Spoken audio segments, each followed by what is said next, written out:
दक्षिण भारत का दुर्ग कहे जाने वाले तमिलनाडु में बीजेपी इस बार आर पार की लड़ाई के मूड में है। लोकसभा चुनाव में अपनी सियासी पैठ बढ़ाने के बाद अब विधानसभा चुनाव के लिए बीजेपी ने अपनी रणनीति का गियर पूरी तरीके से बदल दिया। तमिलनाडु की राजनीति में गेम चेंजर साबित होने के लिए बीजेपी एक के बाद एक सियासी दांव चल रही है और ये तस्वीरें उसी की गवाही दे रही है। पहले तमिलनाडु की सियासत के लिहाज से इन तस्वीरों की आप अहमियत को समझिए। ये जो कुछ तस्वीरें आप देख रहे हैं वो चेन्नई में ग्रीनवेज रोड पर मौजूद एआईएडीएमके के महासचिव और राज्य के पूर्व मुख्यमंत्री एडप्पाडी के पलानीस्वामी के आवास की है, जहां पर गुरुवार को केंद्रीय मंत्री और बीजेपी तमिलनाडु चुनाव प्रभारी पीयूष गोयल ने पलानीस्वामी से मुलाकात की।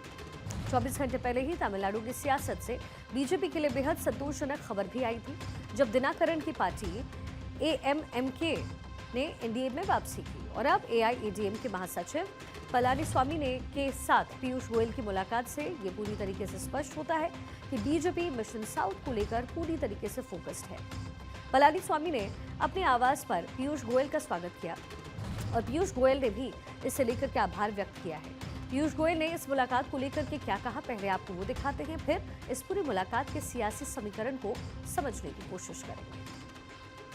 Today, I had the honor of visiting and having breakfast with our leader, the leader of the AIADMK alliance in Tamil Nadu, Mr. Edappadi Palaniswamy ji. I brought with me the greetings and good wishes of Honorable Prime Minister Shri Narendra Modi ji, of Honorable Home Minister Shri Amit Shah ji, and the good wishes of the newly elected President of the Bharatiya Janata Party, Shri Nitin Nabin ji.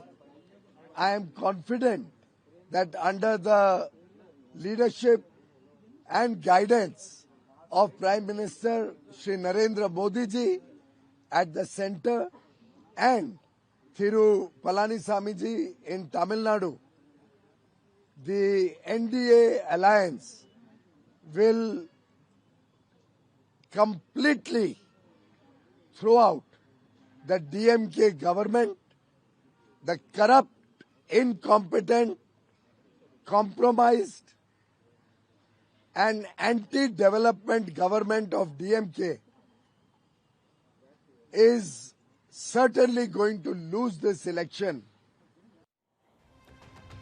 Palaniswami और पीयूष गोयल की ये मुलाकात तमिलनाडु की सियासत के लिहाज से बेहद अहम मानी जा रही है, क्योंकि प्रधानमंत्री नरेंद्र मोदी शुक्रवार को केरल और तमिलनाडु के एक दिन के दौरे पर रहेंगे और इन दोनों ही राज्यों में इसी साल विधानसभा के चुनाव होने हैं। ऐसे में शुक्रवार को चेन्नई से सटे हुए मदुरंतकम में प्रधानमंत्री को एक बड़ी रैली उनकी होनी जा रही है। बीजेपी ने प्रधानमंत्री मोदी की रैली की जगह बहुत सोच समझ करके डिसाइड की है। उत्तर तमिलनाडु डीएमके का ये पूरा गढ़ माना जाता है। ऐसे में एनडीए डीएमके को उसी के गढ़ में प्रधानमंत्री मोदी की रैली के जरिए चुनौती देगा। वैसे मदुरंतकम में बीजेपी की सहयोगी पीएमके भी मजबूत रही है और कल होने वाली प्रधानमंत्री की रैली के जरिए एनडीए अपनी एकजुटता का शंखनाद करेगा और इस लिहाज से एनडीए ने अपना कुनबा बढ़ाने की योजना पर काम शुरू कर दिया है और उसे काफी हद तक सफलता भी मिलती हुई नजर आ रही है।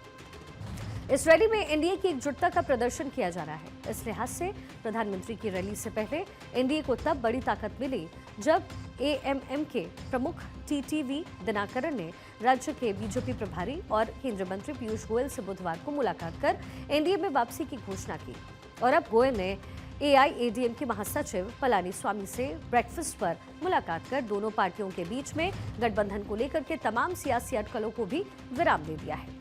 तमिलनाडु विधानसभा चुनाव में एनडीए पिछली बार की तुलना में अब और ज्यादा अधिक मजबूत नजर आ रही है, क्योंकि सूत्रों की अगर माने तो ये भी साफ कर दिया गया कि गठबंधन की अगुवाई एआईएडीएमके ही करेगा।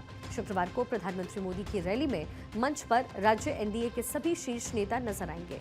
इस बीच प्रधानमंत्री की रैली से पहले एनडीए में सीटों के बंटवारे को लेकर बातचीत ने भी जोर पकड़ लिया है।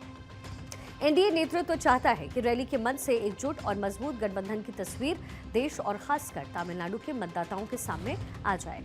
एनडीए नेतृत्व इस रैली को लेकर के एक चुनावी सभा नहीं बल्कि तमिलनाडु में गठबंधन की औपचारिक शुरुआत के तौर पर इसे देख रहा है। यही वजह है कि बीजेपी के वरिष्ठ नेता और केंद्रीय मंत्री क्षेत्रीय दलों के नेताओं से लगातार संपर्क में हैं। इन बैठकों में सीटों की संख्या, साझा एजेंडा और चुनावी तालमेल जैसे मुद्दों पर भी चर्चा हो रही है।